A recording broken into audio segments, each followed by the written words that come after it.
Olá, está no ar o Saber Direito Debate. Esta semana eu recebo aqui o professor Alexandre Prado. Ele é advogado com 13 anos de experiência e também é servidor público federal. Publicou o livro Estatuto dos Servidores Civis do Estado do Rio de Janeiro. Durante a semana, ele ministrou o curso Agentes e Improbidade Administrativa. Na aula 1, falou sobre disposições constitucionais e legais. Na aula 2, sobre classificações de agentes públicos. Na aula 3, disposições gerais da Lei de Improbidade Administrativa. Na aula 4, dos atos e das sanções. E, por fim, na última aula, sobre medida cautelar, ação e responsabilidade. Bem-vindo ao Saber Direito Debate, professor. Obrigado por todas as aulas ministradas, que eu tenho certeza serão de grande valia para as pessoas, para o nosso público, para as pessoas que nos assistem e para quem também está prestando concurso e sempre de olho aqui na TV Justiça para saber dos últimos acontecimentos do mundo jurídico. Pois é, o prazer é todo meu. Muito obrigado pela oportunidade de mostrar o trabalho. Muito obrigado por estar aqui. Professor, para a gente começar sobre o tema, como é que o Brasil tem lidado com essa questão da improbidade administrativa? A punição é realmente feita?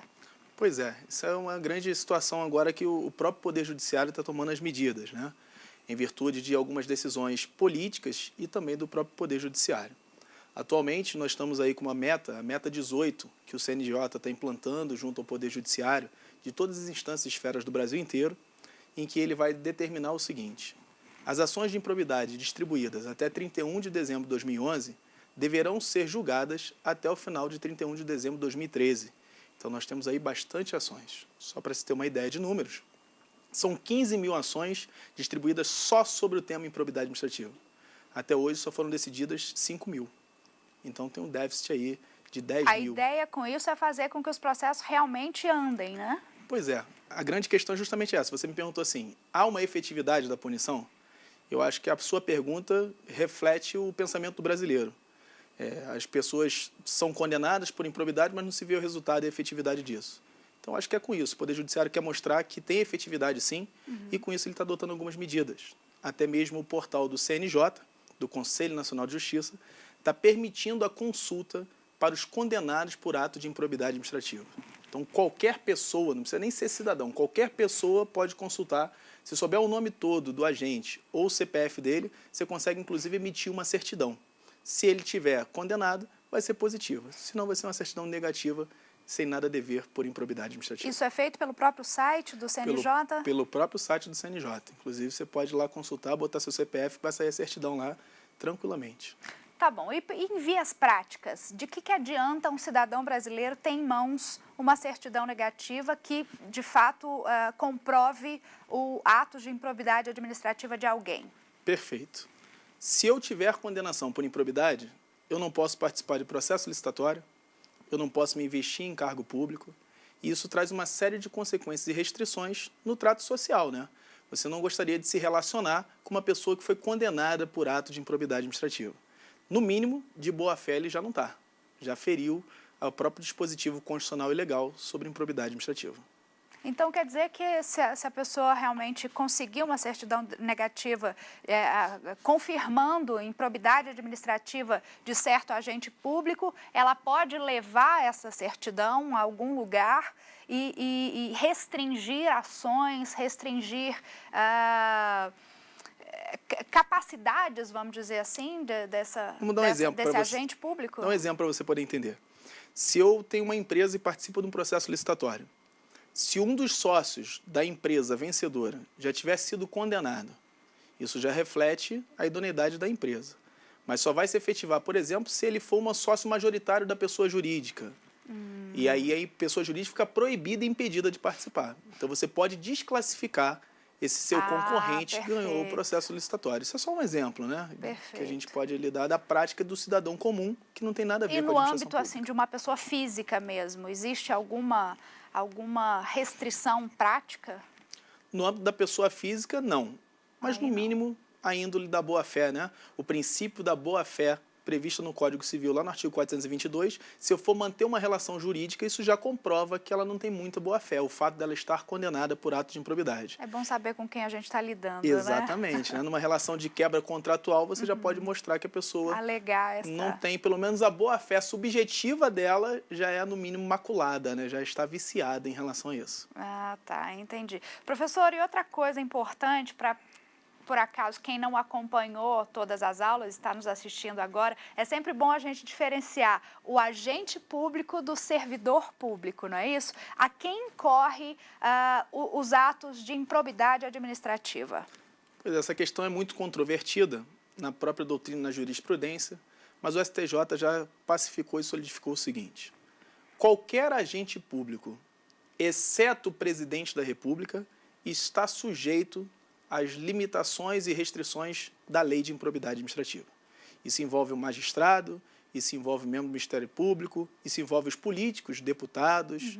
Então, eles envolvem essas pessoas que, a princípio, ficavam em dúvida se aplica ou não se aplica. Então, para acabar de uma vez por todas com a dúvida, qualquer agente público, exceto o presidente da República, nos crimes de responsabilidade, são sujeito passivo da ação de improbidade administrativa. Bom, com toda a sua experiência aí na área, o senhor tem visto mesmo o que você já presenciou, na verdade, de condenações por improbidade administrativa? Não é uma coisa muito comum. Eu visualizo que eu tenho que pesquisar, tenho que estudar, mas há vários prefeitos condenados, há vários secretários municipais, estaduais condenados por improbidade administrativa. É uma situação que, na verdade, a população não vê porque não gera notícia, não gera audiência. Mas o Mensalão acho que foi um bom exemplo disso, né? Que foram condenados criminalmente, mas a ação de improbidade ainda está correndo.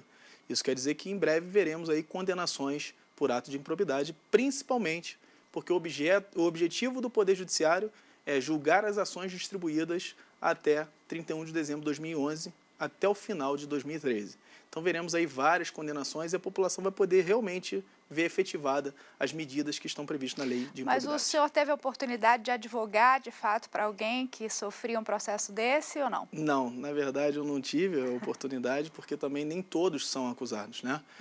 São condenados, porque é a presunção da inocência. Então, você tem que comprovar que efetivamente ocorreu o ato de improbidade. Não basta uma presunção. Você tem que ter toda uma comprovação. Estamos no Estado Democrático de Direito, né? Devido ao processo legal assegurado ampla defesa. Mas não tive a oportunidade, na prática, de advogar em relação a isso. Tá ótimo. Eu te peço um minutinho, a gente volta daqui a pouco com o segundo bloco do Saber Direito Debate. Até já.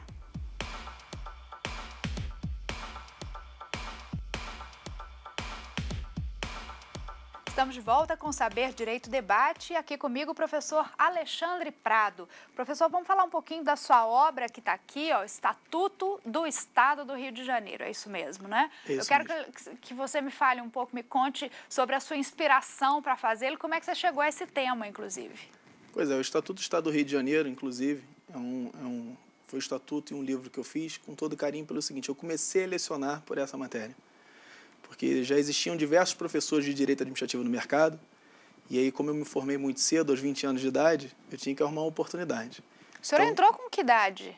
Eu entrei na faculdade, aos 16 anos eu passei no vestibular para direito. E o senhor também é terrível, né, gente? Porque uma pessoa com essa idade, se brincar, é da mesma idade que eu, mas isso tem acontecido frequentemente. Eu recebo aqui professores super jovens e fico constrangida de te chamar de senhor. Então, eu vou abolir o senhor e fico com você. Podemos Perfeito. combinar assim? Com certeza. Pode continuar aqui. Então, o que acontece? Eu queria lecionar, né? E a oportunidade do mercado para entrar no mercado, eu tinha que arrumar uma matéria que ninguém queria dar. E o Estatuto do Estado do Rio de Janeiro, ele é de 1979 e a sua regulamentação é muito complexa. Então, a maioria dos professores de direito administrativo não dá essa matéria. Dá Estatuto dos Servidores da União, dá Estatuto do Município, do Estado, é muito complexo a legislação. Então, eu peguei a legislação, comecei a abordar e comecei a lecionar por aí. Com isso, fui conseguindo espaço na matéria de direito administrativo e hoje é a matéria que eu leciono.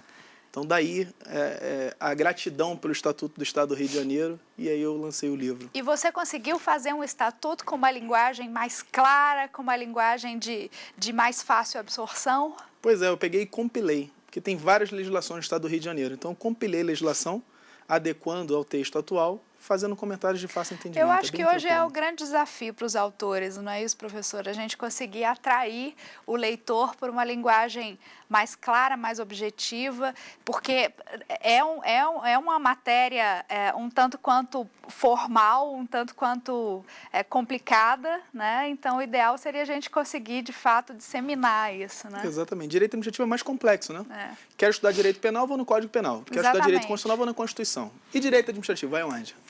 Né? Então, pois é um compêndio de legislação, um conjunto de princípios. Então, basicamente, eu pego, transformo isso numa linguagem mais fácil de entender, exemplificando, que eu acho que assim você consegue entender mais facilmente. Eu acho que é sempre o calcanhar de Aquiles dos estudantes de direito, né? O direito administrativo é um dos últimos que a gente consegue, de fato, se tornar íntimo, né? Porque, na verdade, eu acredito que o estudo é feito de forma complexa.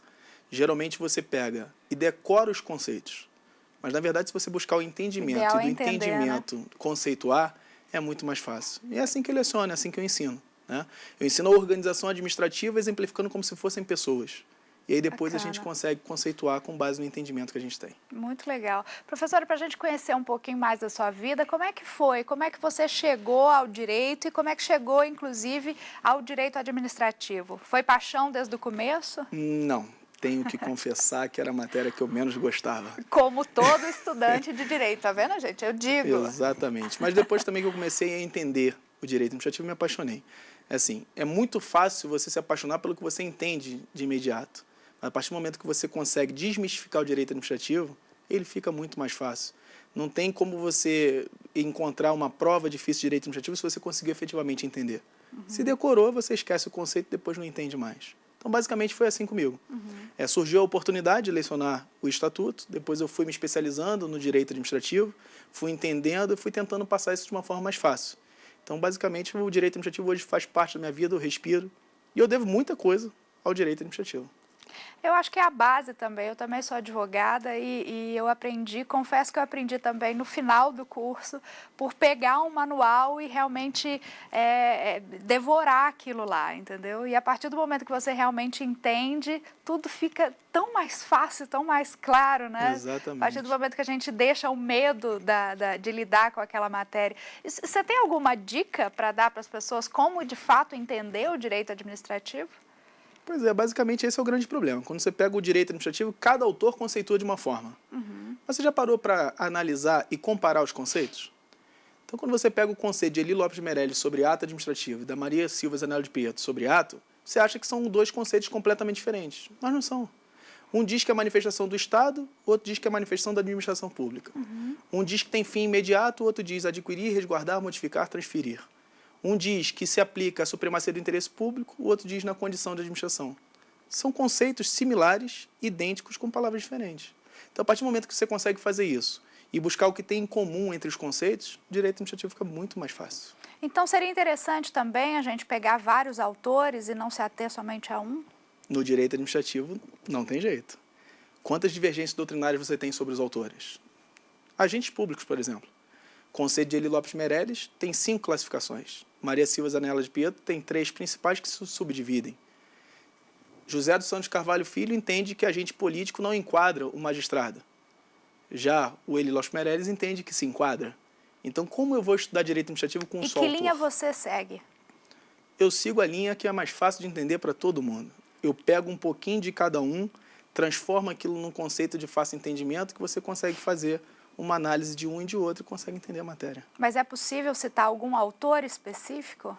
Atualmente nós temos livros o seu preferido, talvez? de pessoas que compilam os conceitos. Eu acho que esses livros, eles são até básicos, mas eles conseguem atender bem o entendimento inicial do direito administrativo. Depois daí você pode se aprofundar e aí vai de autor para autor, orientação jurisprudencial. Eu digo sempre o seguinte, qualquer matéria de direito, você tem que ter uma boa fundamentação legal. Porque o autor não tem como inventar. Ele pega a fundamentação legal e, a partir dali, ele começa a disseminar o conhecimento dele, ele começa a fazer o entendimento. Então, não tem segredo. Até porque no direito administrativo nós temos 2 ou 3 autores que são conceituais e os demais apenas pegam aquele conceito e transformam. Então, não é esse bicho de 7 cabeças todo, não. Professor, você estava me falando, antes da gente começar a gravar, da sua paixão pela internet, pela informação rápida. Me conta um pouquinho disso. Pois é. O meu próprio nível médio de estudo já foi com foco na informática. Então, eu sempre achei que a informática é uma forma mais fácil de se difundir o conhecimento. O seu trabalho hoje está diretamente ligado a isso? Hoje está diretamente ligado. Hoje eu sou diretor de um curso preparatório online que prepara pessoas para concurso público de todo o Brasil, bem como exame da Ordem dos Advogados do Brasil. Então, eu vivo a tecnologia, eu vivo o online, eu vivo a internet 24 horas por dia. Bacana. Eu vou para mais um intervalo, daqui a pouquinho, o terceiro e último bloco do Saber Direito Debate. Não sai daí.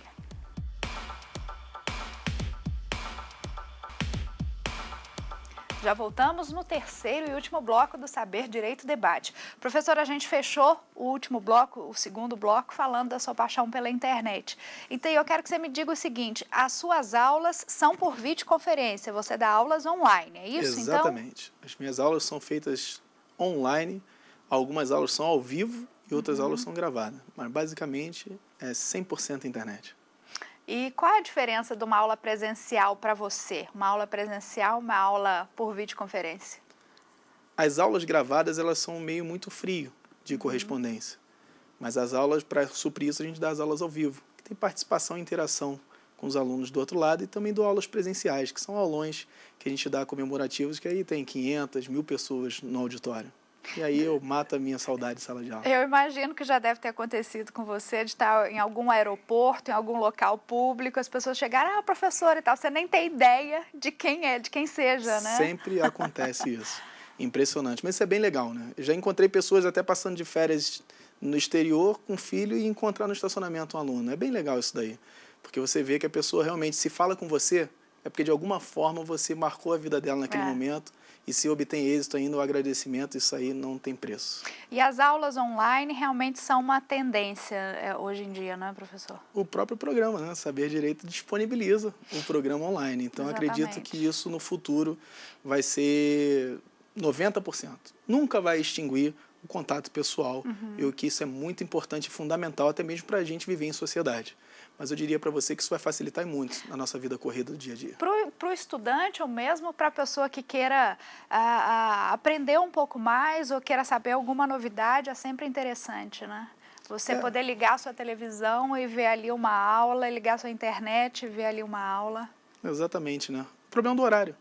Deslocamento até o curso, o dinheiro que se gasta para você ir, com a alimentação e o cansaço, você pode suprir isso daí no seu lar, no conforto, a hora que você quiser. Faz parte da vida moderna, né? Faz parte da vida moderna. Bom, o senhor trouxe aqui também uma outra obra que gostaria de indicar para as pessoas para estudantes, é isso mesmo? Isso, para quem Manual for prestar... de Direito Administrativo, Teoria, Doutrina e Jurisprudência, de Gustavo Melo Knoploch. É um amigo meu, um amigo nosso aí, ele escreve bem, ele pega as doutrinas e a jurisprudência e consegue organizar bem tranquilamente, ele pega a parte teórica, divergência e bota o exercício embaixo. Então, eu aconselho para quem vai fazer concurso público, que não seja especializado em concurso público de analista ou concurso público de técnico, eu indico muito esse livro daí, que eu acho que supre bem. Para os outros concursos da área de magistratura, do MP, são outros tipos de obras, mais específicos de acordo com a banca. E aí nós temos diversos autores nesse sentido. A própria Maria Silva Zanella de Pietro, o Carvalho Filho, Diógenes Gasparini, o Celso Antônio Bandeira de Mello, são excelentes autores para quem vai prestar concurso público nessa área mais específica da área do direito. Que o direito administrativo pese muito, é isso, né? Exatamente, é porque é direcionado, né? Porque como tem divergência doutrinária, o membro da banca ele tem uma tendência e segue uma linha. Então eles corroboram o seguinte: você pode até não saber só isso, mas eu quero saber se você sabe isso também. Mais isso, né? Exatamente. Então, é a leitura fundamental para você ser aprovado. Entendi. Então, quer dizer que o ponto alto disso aqui é reunir doutrina, e o melhor da doutrina e grandes jurisprudências. Exatamente. Ele facilita o trabalho do candidato, né? Ele pega a teoria, através da doutrina, mostra a divergência e depois mostra como cai em prova. Então, acho que é um exercício fundamental. Basicamente, é teoria, divergência doutrinária e exercício. É a receita do sucesso para ser aprovado no concurso. Apesar de não ter trazido outra, existe alguma obra que o senhor queira indicar? Essas obras, esses autores que eu acabei de citar, são obras fundamentais, são obras essenciais, inclusive as minhas aulas estão fundamentadas nas obras desses autores que eu acabei de falar. Diógenes Gasparini, Celso Antônio Bandeira de Mello, Maria Silva Zanella de Pietro, Eli Lopes Meirelles. Infelizmente, aquilo que eu falei, tem que ler todos. O profissional da área não pode escolher.